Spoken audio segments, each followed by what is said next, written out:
সর্বভারতীয় তৃণমূল কংগ্রেসের national working কমিটির মিটিং ছিল। সেই মিটিং থেকে যে সিদ্ধান্ত হয়েছে সেগুলি আপনাদেরকে আমরা জানিয়ে দিচ্ছি। এক হচ্ছে আমাদের ডিসিপ্লিনারি কমিটি নতুন করে তৈরি হয়েছে। কয়েকজন আগে ছিলেন, দুজন নতুন এসছেন, 5 জনের কমিটি আজ তৈরি হয়েছে।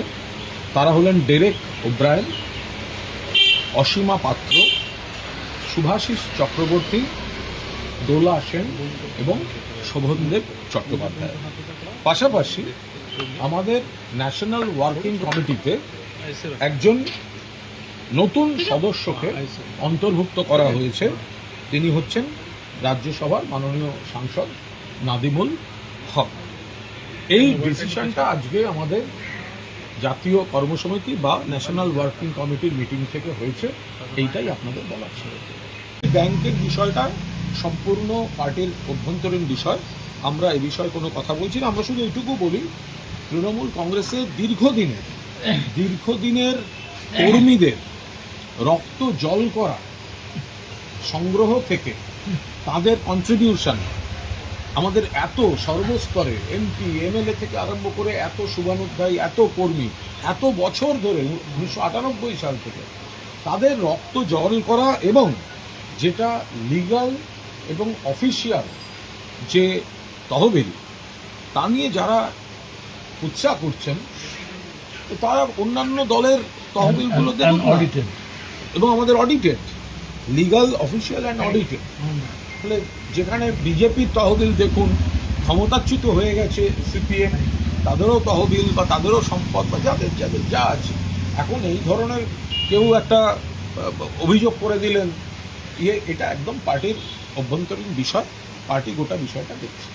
बंगाल का कोई एग्जैक्ट फाउंडेशन डे हिस्ट्री में नहीं है, तो फॉर्मर चीफ मिनिस्टर ममता जी एमिनेंट पर्सन्स, हिस्टोरियंस, एडुकेशनिस्ट सबको बोलकर एक अकॉर्डिंग टू हिस्ट्री क्या हो सकता है, अकॉर्डिंग टू वो पूरा सबको ओपिनियन लेके सब लोग बोला ये पहला बैशाख जो बंगाली कैलेंडर का है उसका पहला दिन बंगाल का जन्मदिन वेस्ट बंगाल डे हो सकता है।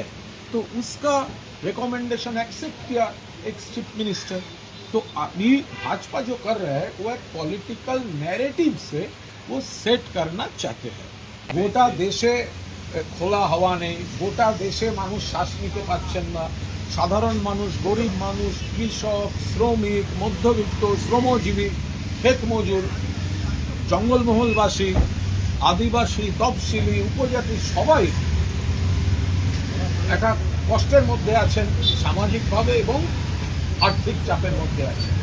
ফলে বিজেপি যেটা বলতে চাইছে এবং মানুষ যে কষ্টতার মধ্যে আছেন, এবং বাংলাতেও আগে তো ওনারা বাংলাকে অপমান করে এসছেন বারবার। ওনাদের ওই যে টুইট মালব্য আছে, একবার বলেছেন বাংলা ভাষা বলে কোনো ভাষা নেই, ওটা নাকি বাংলাদেশি ভাষা। 100 দিনের টাকা বন্ধ, আবাসের টাকা বন্ধ, 2 লক্ষ কোটি টাকার বেশি বাংলার বকেয়া দেননি, প্রাকৃতিক দুর্যোগে টাকা দেননি, অন্য রাজ্যকে দিয়েছে। বাংলার মনীষীদের নিয়ে বারবার বিকৃত তথ্য দিয়েছেন, বিকৃত উচ্চারণ করেছেন। ফলে এই গোটা সব মিলিয়ে ওনারা যেটা বাংলা সম্পর্কে দেখাতে চাইছেন আর বাংলার মানুষ ওনাদের সম্পর্কে যেটা অনুভব করছেন সেটা এক নয়। ওনাদের ধারণাটা ভুল হচ্ছে। ইলেকশন কমিশন এবং কিছু মানুষকে সাময়িকভাবে বিভ্রান্ত করে ওনারা যেটা দেখাতে চাইছেন, বাংলার মানুষ সম্পূর্ণ অন্য জিনিস দেখতে পাচ্ছেন। কীভাবে কেন্দ্রীয় সরকার জিনিসপত্রের দাম বাড়াচ্ছে, পেট্রোল, ডিজেল, রান্নার গ্যাস থেকে শুরু করে জ্বালানি সব, অন্যদিকে হকার উচ্ছেদ, অন্যদিকে সন্ত্রাস, অন্যদিকে নির্বাচনোত্তর সন্ত্রাস। ফলে ওনারা যেটাতে দেখাতে চাইছেন আর বাংলার মানুষ যেটা অনুভব করছেন সেটা এক নয়, সেটা অচিরেই তারা দেখে। আনন্দ আর ভালোবাসার দীপ্তিতে গড়া সমুজ্জ্বল পরমা, ঠিক তোমারই মতো। শ্যাম সুন্দর কোম্পানি জুয়েলার্স, আগরতলা, উদয়পুর, ধর্মনগর, কলকাতা।